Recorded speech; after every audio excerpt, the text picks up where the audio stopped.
Ayun, mga kabakard, tingnan nyo yung ating papisa ngayon.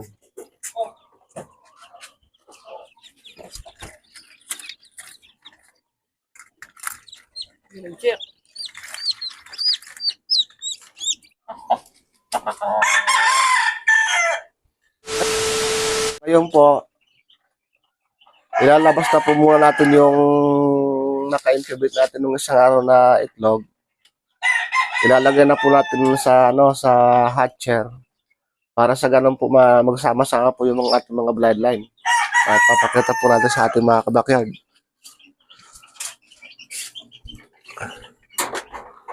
Ay, mga kabakyard. Ito po, ipapakita natin sa inyo mga kabakyard.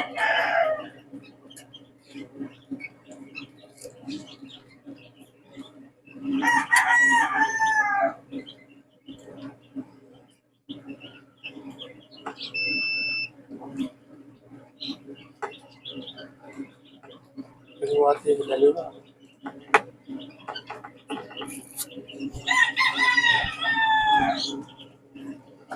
Ito mga kabakyard, papakita po muna natin sa kanila yung ating naka-incubate na itlog. Nalagay po muna natin dito. Ay.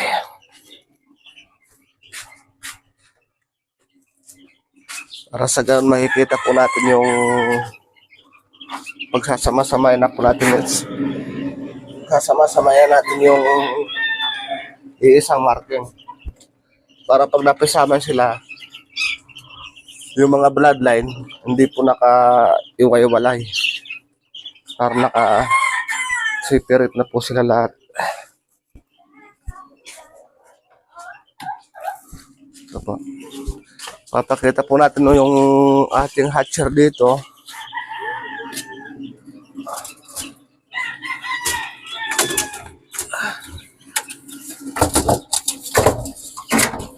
Ito po mga kabakyard yung ating hatcher.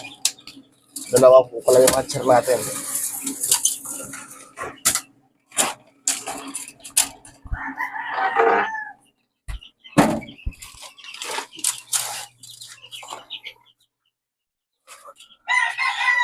Ito mga kabakyard, tara, tingnan na po natin yung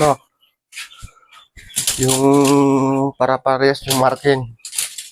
Para sa ganun pagsama-sama natin sila.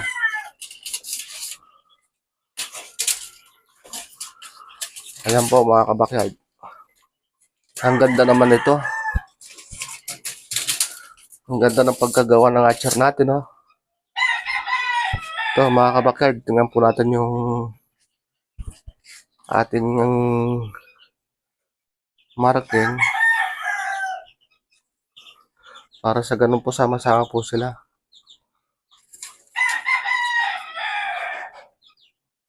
Kelso, Kelso, Kelso, Kelso, Kelso, Kelso, Gray. So mga kabakyard, ganito lang po yung ginagawa ni kabakyard.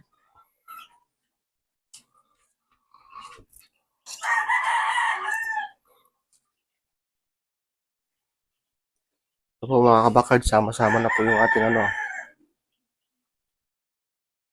yung ating mga markings.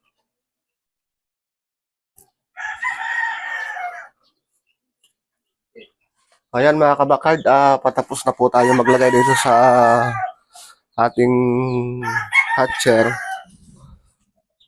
Ngayon po, ibabalik naman po natin sila sa incubator. Kasi naka na po sila ngayon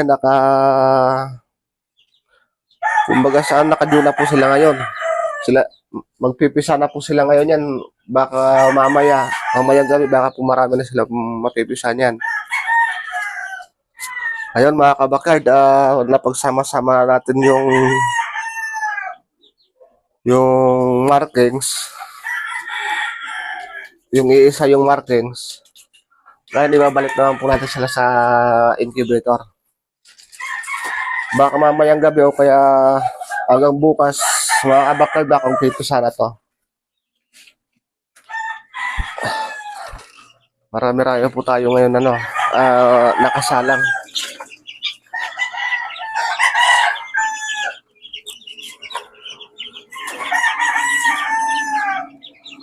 Dito na po, ulo natin papasok dito sa ano, sa incubator. Pasensya na kayo mga kabakard, masikip. Uy, mukha na tayo kayo eh.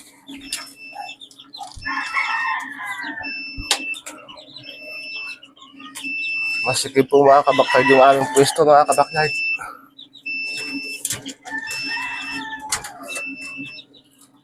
Ayun, nakapasok na rin.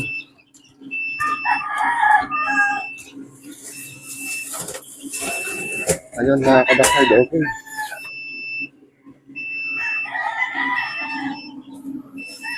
Ayun.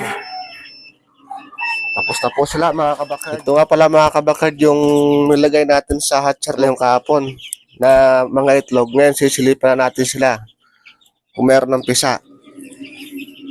Ali kayo mga kabakard po natin kabakard.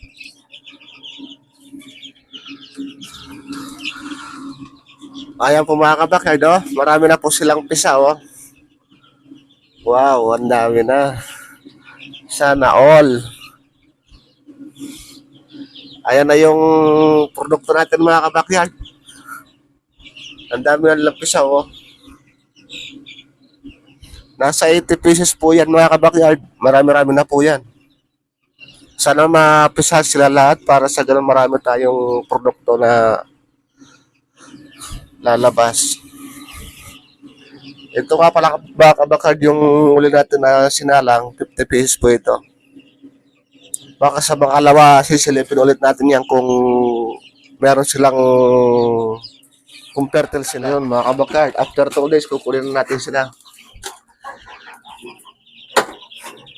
Yung ating papisa na bago. Excuse me po.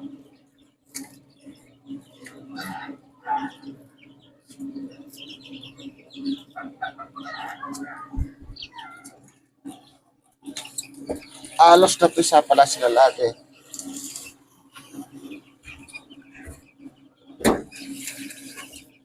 Ito lang yung problema, siksikan sila sa loob.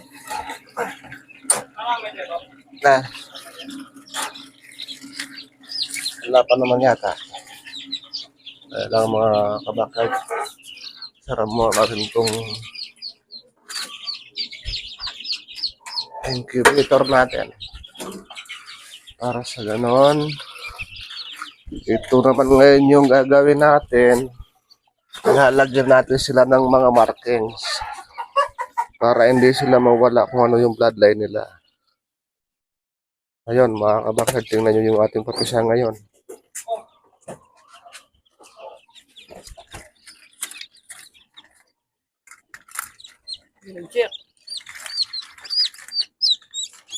Nangarap na mag-isa, nagsimula sa wala. Ngayon patuloy ang abante kahit na madapa. Tuloy-tuloy mo lang ang hilig. Umusad mang mabagal ay hindi tayo titigil. Marami man sa atin ang hindi naniniwala. Di naman sila yung magbibigay sa ating biyaya. Marami magsasabi sa'yo na hindi mo kaya.